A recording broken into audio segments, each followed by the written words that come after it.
Hey guys, I'm Alistair from Trail and Kill, the website and YouTube channel that reviews outdoor gear. That's the coolest and the latest and the greatest outdoor gear.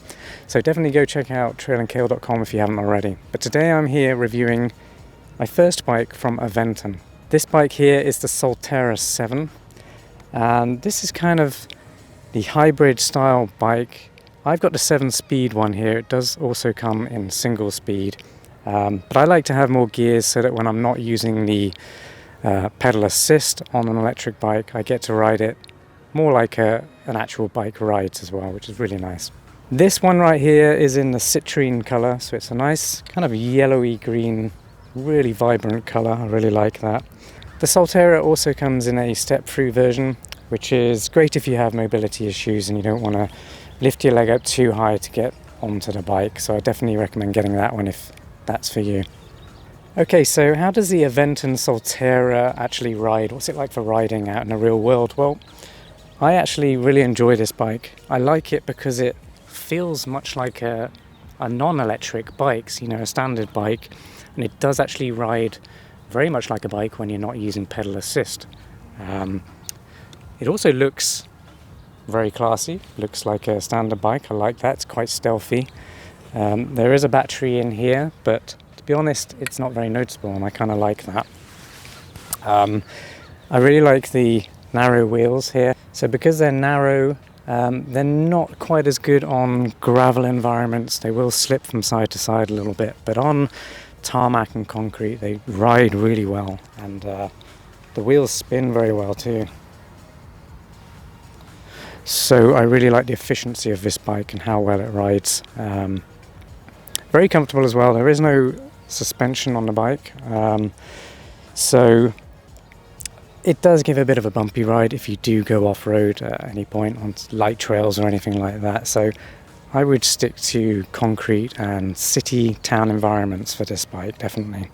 Now, one downside when you're riding the bike, I would say, and this really is the only downside I've picked up on this bike so far, and that is the kickstand. So if you come around here, Helen, first thing is the kickstand goes up like so, but when you do go over a bump, it does tend to rattle. So look at this. So I don't know if that will bother you. Maybe you can figure out how to tighten it up or tie it down a bit better whilst you're riding. But definitely worth pointing out. And the other thing with the kickstand, when it's out, I would prefer to see one that's a little bit longer, because if you look, the bike right now when it's on the stand, it is at quite a tilt, and if you don't have an even surface, if you're on a downhill or anything like that, it is on the cusp of tipping, so maybe a longer kickstand there would help that. Okay, now I'm really quickly going to go over some of the key features that I think make this bike stand out and what I really like about it. If you look at the handlebars here, first off, the shape of where you rest your palm is really nice. It's really comfortable. So if you're riding, you can just rest your palms on there. Makes it easier to grip for longer. Over here on the left is a throttle. So you can just push that down and the bike will ride without you even having to pedal, which is a really nice feature. One thing I will note on the throttle is that it does take a couple of seconds for that throttle to kick in. So if you're familiar with rad power bikes, the throttle on the handlebar just kicks in straight away. So this one is a little bit more safety conscious on Aventon. It's the same on the Adventure bike from Aventon as well, but just something to be aware of. You're not just going to power off straight away. It takes time for that to kick in. Okay, the next cool feature is this nice little dial on the handlebars. So to turn on the main screen, which is backlit, you just hold the power button and then it boots up. And then here you can see all the kind of trip data on your last trip, and you cycle through using the I information button in the middle of here to get through to all your settings. Pedal assist is controlled with the plus and the minus on here. So there are 5 levels of pedal assist, which will make you go faster and make your ride much easier, depending on if you go up or down. And then there's a switch here for your headlights. Boop. So obviously it's not dark at the moment, so you can't see that. But that will go on. That actually dims the screen as well because it assumes you don't need it as bright. There's also a bell here on the left. Very nice, very useful as well if you're on the cycle path and you need to let people know you're about to pass. Use your bells responsibly, please. On the right hand side, because this is a 7-speed bike, you change gears by dialing up and down here on the right. So it's really easy to shift gears, and like I said, that's very useful if you're not using the electric assist from the electric bike motor. Just makes your ride much easier if you're going up hills or anything like that. One thing I should note as well is that the bike has a top speed of 20 miles per hour, which is pretty good, and it goes on average for about 40 miles, so that's plenty for most people's commute, and you can very easily charge this bike in your office at work if you need to when you get there. So I'll show you now how to remove the battery if that's how you plan to use it. Okay, so to remove the battery is very simple. All you do is twist a key. That unlocks the battery, kind of pops it out a little bit, but it won't fall out yet. You need to use this little lever under here. Helen, if you get under there and have a look at this, just twist that and then it just pops out.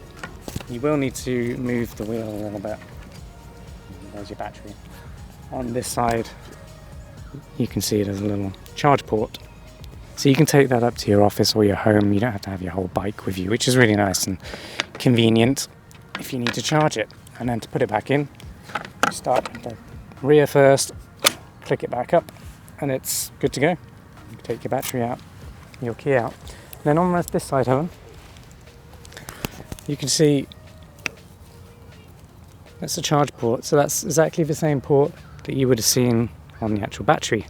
They've just cut a hole in the frame so you can access it whilst it's in the bike, which is really nice. Another feature with the bike, which is pretty standard on most bikes to be honest, is the quick release saddle, so you can quickly shift it up and down should you have another rider who needs to use the bike who's a different height.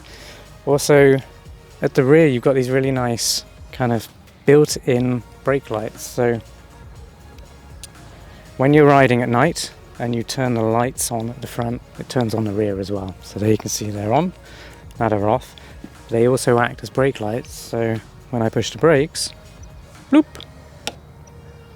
That's really nice. I love that it's just built in, kind of looks swanky, fancy stuff there. Yeah, it just shows a little bit of extra class over some of the other electric bike companies out there at the moment. One thing I haven't mentioned yet is the weight of the bike. So I was saying it kind of looks like a standard non-electric bike, and that's great because that reduces the weight of the bike as well. And this one, the 7-speed, only weighs 43 pounds. If you get the single-speed version, it's 41 pounds. So in Kepler weight, which is our dog, that would be about 1 Kepler. So it's really not that heavy. And I'll demonstrate now. It's not so bad. It's quite heavy because it's electric, and that's always going to be the case. But it's not too bad, most of the weight being at the back, but you can easily carry it. The price of this bike, the 7-speed one, is $1,400, currently discounted at the moment, so definitely go check out the link in the description to see that price. If you get the single-speed version, then it's $100 cheaper. So to be honest, for $100, I would personally go for the 7-speed. You're definitely going to get more use out of it should your battery ever run out on a trip. But also if you're going to be riding more hills, these gears are certainly going to help you. And you'll be able to get a higher top speed by being able to pedal in the 7th gear as well. Just a quick reminder, this video review is very much complimentary to my full in-depth review on trailandkale.com. On there you'll find more pictures and a few more insights into this bike as a whole, and I update these reviews as and when more time passes and I've got even more experience on the bike, so definitely go check that out. Okay, now I'm going to do a few speed tests for you.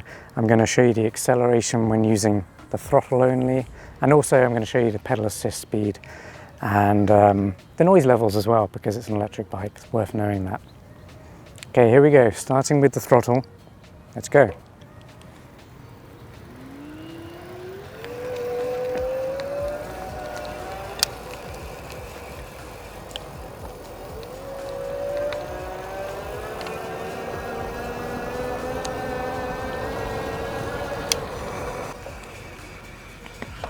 So that's a heck of a lot of fun. That throttle will take you to 20 miles an hour.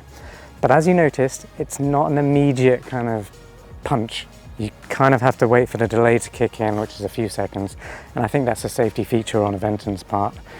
If you're familiar with rad power bikes and maybe the reviews I've done in the past, then you will know that pulling the throttle on one of those bikes kind of sends you off straight away. And that's quite a thrill as well. Okay, I'm going to show you with pedal assist starting off. No throttle, just pedaling with the pedal assist at 5.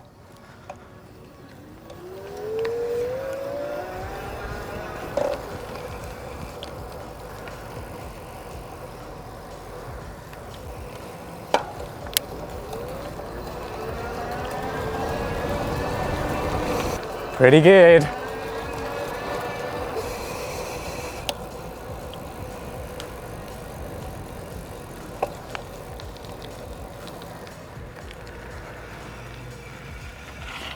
So that's pretty good. You can certainly get to the top speed much quicker when you're using your own power in conjunction with level assist 5. So yeah, pretty fast. And hopefully that gave you an idea of the sound levels of a bike as well, which is pretty standard for an electric bike like this.